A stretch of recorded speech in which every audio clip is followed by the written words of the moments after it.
I didn't realize how emotional it would be to retell that story, especially to have my dogs on my lap. I won't go into details of day to day of how everything panned out, but I'll go over just a few things. Trying to get the insurance to work with me was really, really hard. I did have full coverage. I did have RV insurance. My van was professionally outfitted as an RV, so that wasn't a problem when I got it insured.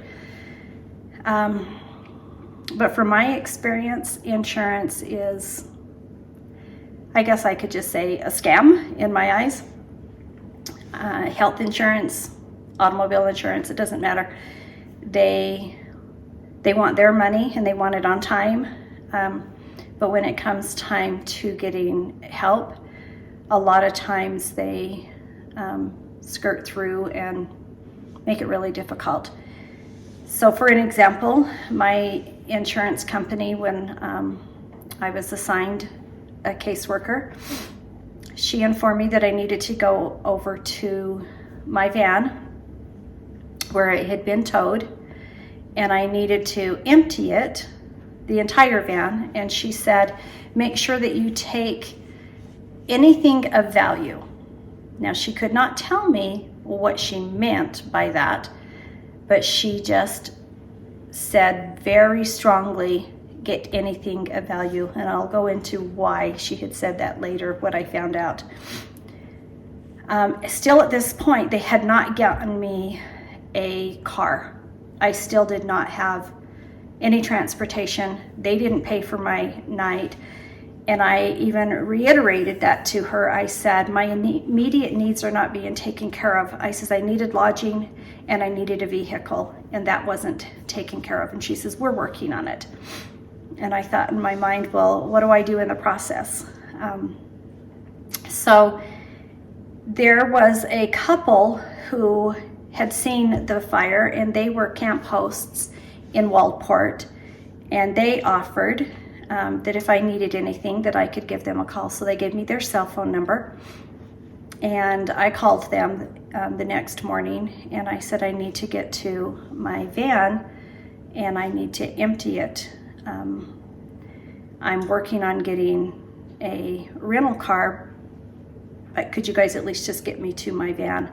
So they took me over to the van, and I have these two dogs, and I'm trying to empty a van while I've got two dogs. It was just, I don't know how you can describe it. It was just hard. So I get in there and I'm trying to see what I can salvage. I'm thinking of my camera gear,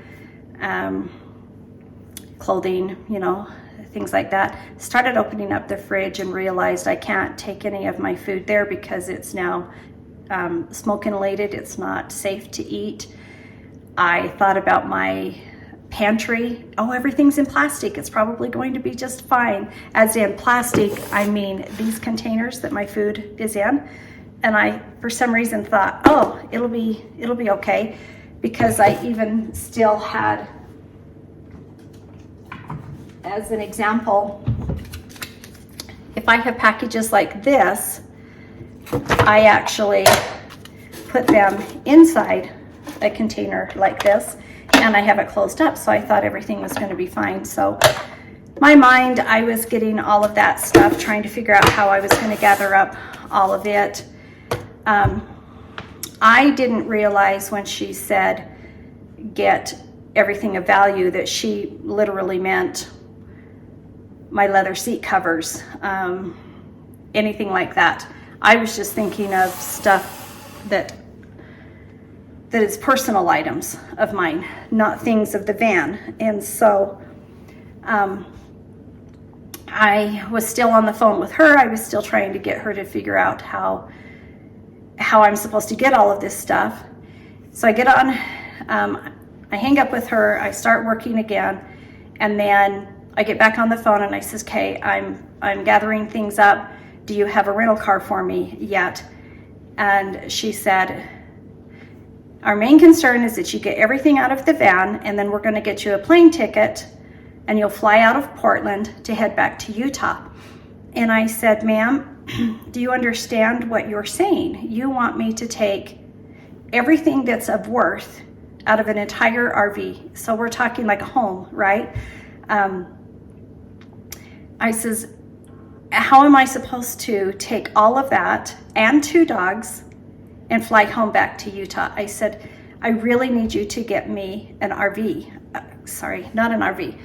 I really need you to get me an SUV, a 4x4. I need to make it over mountain passes. I can't just have a miniature little car. I need something like a Chevy Suburban, a Ford Explorer, no, a Ford Expedition, you know, something big, because you're asking me to take everything out of an RV. So she proceeds to find a place and tells me that she's secured it. So I get off the phone with her and I call that wonderful couple again, and I said to the, sorry, my mind is racing, to the place where my car or my van is being stored right now. I said to them, can you just hold on to this inside my van? I need to go get a vehicle. So I called that wonderful couple. They come and pick me up again, and they take me to the rental car agency. If you've never been to Newport, Oregon, it's like a resort kind of place. It's not a big city, so they don't have a lot of cars to choose from. And so I pulled in, and all I could see was little tiny sedans. But there was one SUV sitting out there, and I said to the gentleman, could I have that SUV? And he said, no, that's a personal vehicle. That's not one for rent. And I said, well, I need something bigger.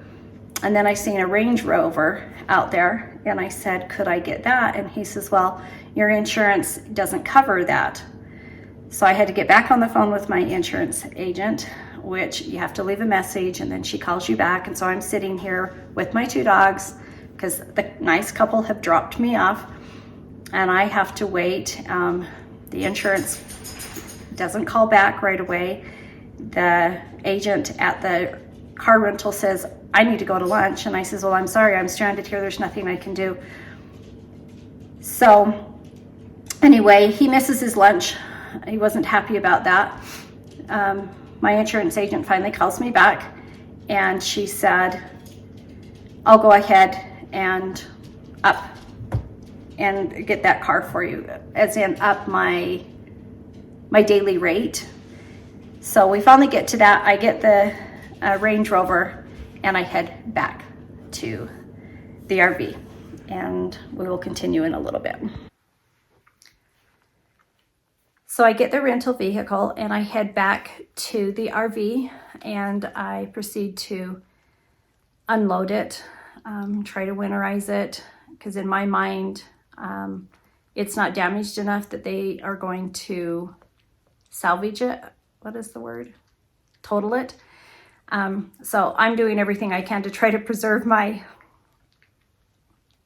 home. Now, this was her main voyage. This was the first trip that little Esther got to go on. And so I really didn't want to give up on her.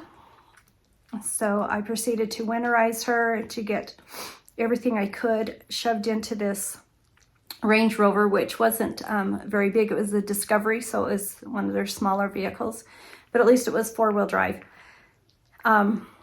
And my plan was to drive for about 6 hours and then stop at a hotel and then drive. The drive takes about 24 hours straight if I drive straight through, stopping for the dogs and stopping so that I can get gas and things. But as I began driving over the Cascades, through the Columbia Gorge, and down through, I received the thought that I needed to drive straight through. Don't stop, just keep going. So I did.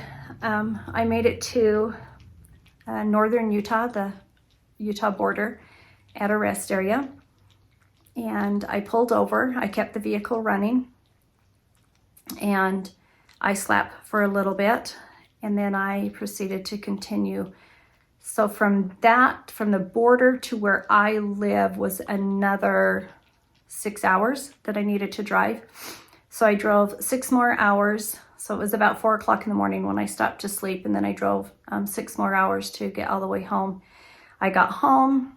I didn't empty anything. I just climbed in my bed and tried to sleep. So then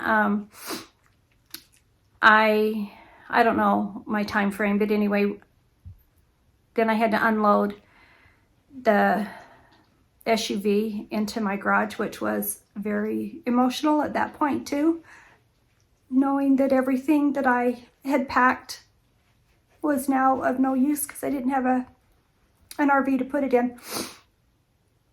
So at that point then I needed to make arrangements to get the RV back to, I was using Enterprise Rent-A-Car.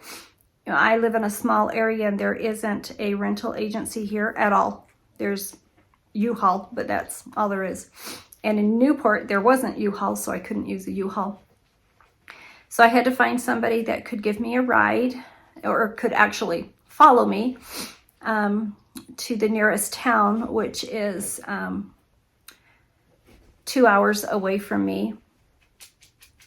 And as we started to drive the Discovery, that Range Rover, the light came on and said that it was out of transmission fuel, I think is what it was.